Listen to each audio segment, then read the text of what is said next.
Bom, no vídeo de hoje quero falar aqui sobre um atacante que pode acabar chegando, no Cruzeiro para essa próxima temporada. Será que é uma boa opção? Vou comentar aqui então nesse vídeo com vocês um dos primeiros nomes sendo especulados nesse setor de ataque do Cruzeiro.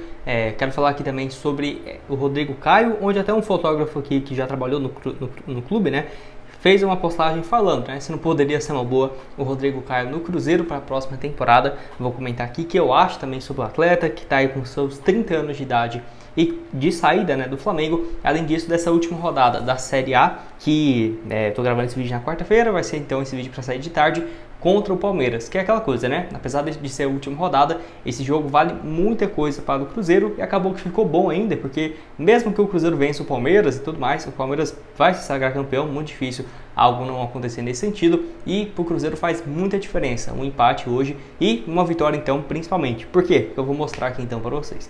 Só antes de começarmos, aproveite aqui para deixar seu like, também se inscrever no nosso canal. Eu me chamo Gustavo, esse aqui é o canal Cruzeiro News. Contei com a ajuda então de vocês para chegarmos a essa marca aqui no YouTube de 41 mil inscritos. Faltam um pouco menos de 550 inscritos no canal para chegarmos a essa meta até o final desse ano. Então, se você puder deixar seu like, se inscrever, com toda certeza nos ajuda bastante.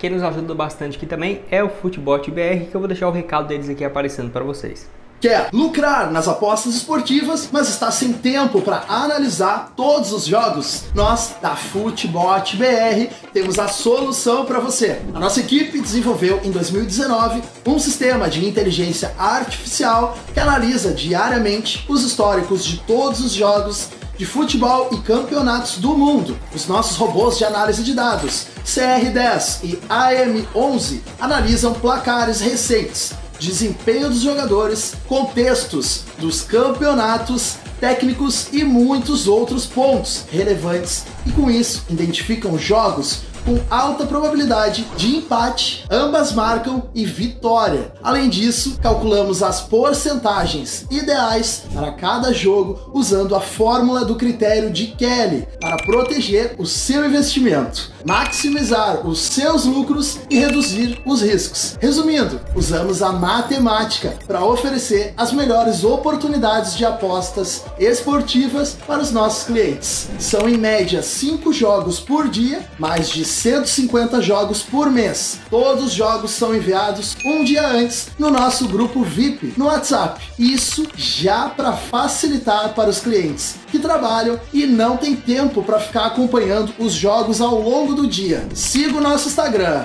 FutebotBR, e venha conhecer o nosso sistema revolucionário e fazer parte do nosso time. Então os links vão estar aqui embaixo na descrição do nosso vídeo, corre lá e aproveite essas promoções. Bom, então eu quero começar falando sobre esse jogo de hoje, do Cruzeiro, que o Samuel Venâncio trouxe aqui, em relação a quanto que precisa do Cruzeiro na tabela para ficar em tal posição e quanto que isso vale. Créditos aí também para o portal, o Conexão Cruzeiro, que deixou aqui bem organizado para a gente ver. Premiação, o Cruzeiro já garantiu 16 milhões e meio de reais, pois no pior dos cenários ficaria em 15º lugar na competição e no melhor cenário ficaria em 12º lugar. E assim, se o Cruzeiro empatar com o Palmeiras, a tendência é que assegure a atual posição de 14º, ficando com 17 milhões e 100 mil, ou seja, mais de 700 mil reais a mais em relação ao que seria mais do que isso, ao prêmio de 15º lugar. E se vencer o jogo e ficar em 13º, na frente do Corinthians, pode receber 17 milhões e 600. E caso o Cruzeiro vença, o Corinthians não ganhe do Curitiba e o Cuiabá perder para o Atlético Paranaense, o Cruzeiro terminaria então em até 12º lugar, podendo garantir 19 milhões de reais. Então só de extra aí, quase 3 milhões a mais para a equipe do Cruzeiro, que sem dúvidas seria uma grana bem importante.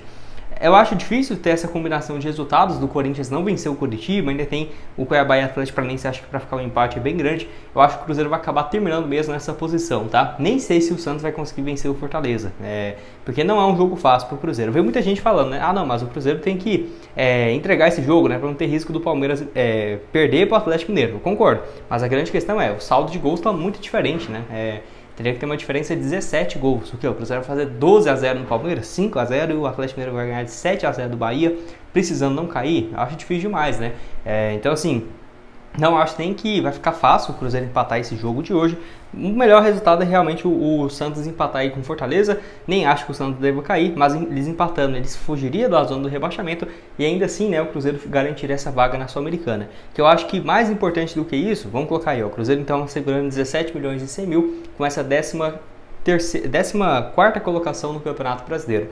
Isso garantiria vaga na Sul-Americana, né, que tem uma premiação bem mais alta. Depois eu posso trazer aqui os valores para vocês, mas se eu não estiver enganado, cada vitória na fase de grupos garante algo próximo de 100 mil dólares, né, ou seja, quase 500 mil reais. O Cruzeiro vai ter, agora tem jogos de ida e volta, né, fase de grupos igual a Libertadores. É muito importante o Cruzeiro voltar a uma competição internacional. Não é mais só um jogo de ida e volta, perdeu e está eliminado. Não é assim.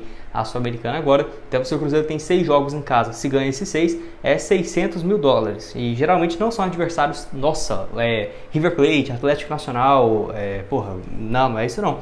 São times bem mais acessíveis. 600 mil dólares daria quase 3 milhões de reais a mais só na Sul-Americana, fora, bilheteria nos jogos de Sul-Americana, Libertadores, lotado, estádio com toda certeza, premiação de outras fases, e olha que pode ser até mais alto do que esse valor por vitória, fora o dinheiro por participação. Então vamos colocar aí pelo menos uns 7 milhões a mais, 8, 9, 10, se o Cruzeiro for para uma Sul-Americana, sem dúvida já é uma diferença, e um campeonato a mais para jogar no ano que vem. Não sei se isso é bom ou ruim, mas pode deixar a sua opinião aqui embaixo.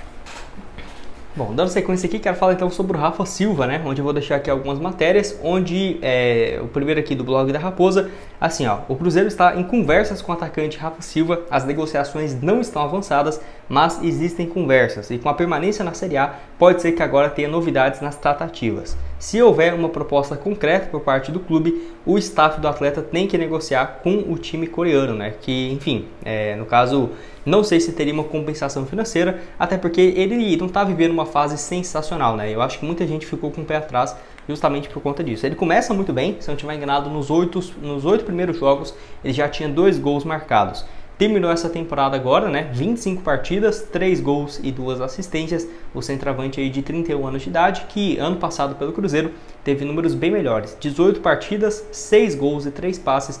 Ele teve 9 participações em gols em 18 jogos, né? Então uma média de a cada 2 jogos ele marcava um gol ou uma assistência. E diferentemente dessa temporada pelo Cruzeiro, nesse ano lá na Coreia do Sul, ele não apresentou nenhum problema físico. Ele não ficou fora da temporada por conta de problemas físicos, algo que aconteceu bastante no Cruzeiro, que foi importante ele ter passado pelo Cruzeiro, porque recuperou, né, o jogador. Vou deixar aqui para vocês, ó, apesar desse ano ter feito 25 jogos, é porque lá na Coreia raramente o jogador vai fazer 32, 35 partidas no ano, e ele tem jogado aí com uma certa frequência nos últimos jogos. Tecnicamente, acho que ninguém discordava que ele era o melhor jogador da Série B do ano passado. Eu acho que ele chegando agora, ele ficaria do mesmo nível ali que o Bruno Rodrigues, que o Matheus Pereira, um pouco abaixo, né, melhor dizendo. Mas assim, eu acho um cara bem diferente tecnicamente e não seria um nome ideal, na minha opinião, para jogar ali como um centroavante. Mas se o Cruzeiro quiser, dá para deixar ele nessa função centralizada, até porque ano passado, como o Edu já ocupava essa posição, vimos poucas vezes, né, o Rafa Silva fazendo essa função mais central. Porém, independente do que aconteceria, eu acho que pode ser uma boa opção, ainda mais tendo o campeonato estadual, depois ainda para a Série A, né, um cara que já passou aqui pelo clube, já deixou uma boa primeira impressão. Tecnicamente eu acho ele bem interessante, só não acho que compensa um contrato de 2 anos, um salário gigantesco, igual ele deve ter lá na Coreia, aí não, mas uns valores menores, 200, 300 mil reais, eu acho que valeria o teste. O Cruzeiro esse ano contratou Matheus Davó, Henrique Dourado, Gilberto. Será que o Rafa Silva é tão pior assim? Eu tenho certeza que não. Eu acho ele um cara muito bom tecnicamente, ele é muito próximo e tem uma ótima relação com o Paulo André, que não tem mais ligação no dia a dia do Cruzeiro, mas obviamente, né, é basicamente o braço direito do Ronaldo. E você aceitaria, né, o Rafa Silva? Enfim, pode deixar aqui embaixo. E quero saber se você aceitaria também esse outro aqui, ó, o Rodrigo Caio, né? O Pedro Vale, que é excelente fotógrafo, né? Ele colocou lá no seu Instagram nessa última semana o seguinte, ó: o Rodrigo Caio encerrou, né, sua passagem pelo Flamengo e tive a honra de trabalhar e contar alguns capítulos dessa história. Mas escolhi essa foto para esse momento, uma foto de um jogo que ele nem entrou e que eu também não estava trabalhando para ele, né? Mas acho que tem uma boa dica na foto. Fica a dica aí, hein? Hashtag Cruzeiro. No caso, caso aí na bandeirinha de escanteio, né, com a camiseta do Flamengo, com colete no banco, e tá lá então, no caso, com o braço na bandeirinha de escanteio com a imagem do Cruzeiro, né, se poderia ou não ser uma alternativa. Eu já trouxe aqui para vocês várias vezes, o Rodrigo Caio foi oficialmente procurado, tá, pelo Cruzeiro, e aquela coisa, não teve avanço justamente por conta dessa questão de que ele não queria um contrato curto, que o Cruzeiro estava disposto a oferecê-lo de julho a dezembro, sendo que ele já tinha esse vínculo garantido na equipe do Flamengo, onde se desse algum problema físico, ele faria a sua recuperação. Então não teve esse acerto, mas quem sabe pro ano que vem a história não possa ser diferente, porque ele não vai ter esse contrato renovado, nem por conta do Flamengo não quer, né? E também porque ele não teve nenhum problema físico e pode aí ir para outra equipe. Já foi especulado no Grêmio, no Internacional e no Cruzeiro, e obviamente deve ter algumas propostas de fora também. É aquela coisa, eu acho o Rodrigo Caio a melhor opção do mundo para o Cruzeiro contratar? Não. Mas eu acho que tecnicamente é um cara muito acima da média. Se não tivesse esses problemas físicos, era para continuar jogando como titular até hoje no Flamengo e convocado para a seleção, como ele foi, né, lá em 2019 e 2020. Enfim, nessa temporada então pelo Flamengo, números bem menores do que nos últimos anos, ó, vou deixar aqui para vocês. E olha que boa parte dela ele teve condições de pelo menos ficar no banco, entrar, mas mesmo assim foi optado por não fazer isso pelos treinadores que passaram. 13 jogos nessa temporada, ano passado só 12 partidas, 2021 33 jogos, 2020 32 que ele entrou, bem menos do que os 60 jogos e 5 gols lá de 2019. Mas quero saber a sua opinião aqui embaixo, o que você acha? Eu acho que se fosse para o Cruzeiro contratar, eu faria o seguinte, um contrato então curto, por exemplo, de produtividade, parecido com o que é o do William, por exemplo, jogou o Campeonato Estadual sempre como titular, aumenta o salário dele e renova até o final do ano. Caso contrário, vá procurar outro clube. Acho que o mais ideal para o Cruzeiro seria isso. Mas será que o Rodrigo Caio, saindo do Flamengo depois de 6 temporadas, né, vai aceitar isso? Eu sinceramente não sei. Mas pode deixar a sua opinião aqui embaixo, o que você tem a dizer sobre o Rodrigo Caio, aceitaria ou não? Estou curioso para saber. Mas se for o vídeo, espero que tenham gostado. Não esqueça aqui, ó, de deixar seu like também, se inscrever em nosso canal. Vou deixar o link também aqui embaixo dos nossos patrocinadores do Futebol BR, aqui embaixo na descrição e no primeiro comentário fixado. Vai lá dar uma olhada, bem interessante o sistema deles, que está aí com essa reta final, né, bombando com vários jogos para vocês. E vou deixar outras sugestões também de conteúdo, já falei aqui de opções que poderiam chegar. Será que o Pedro Lourenço vai trazer reforço para o Cruzeiro? Tá tudo aqui aparecendo na tela e nos vemos então aí numa próxima. Valeu!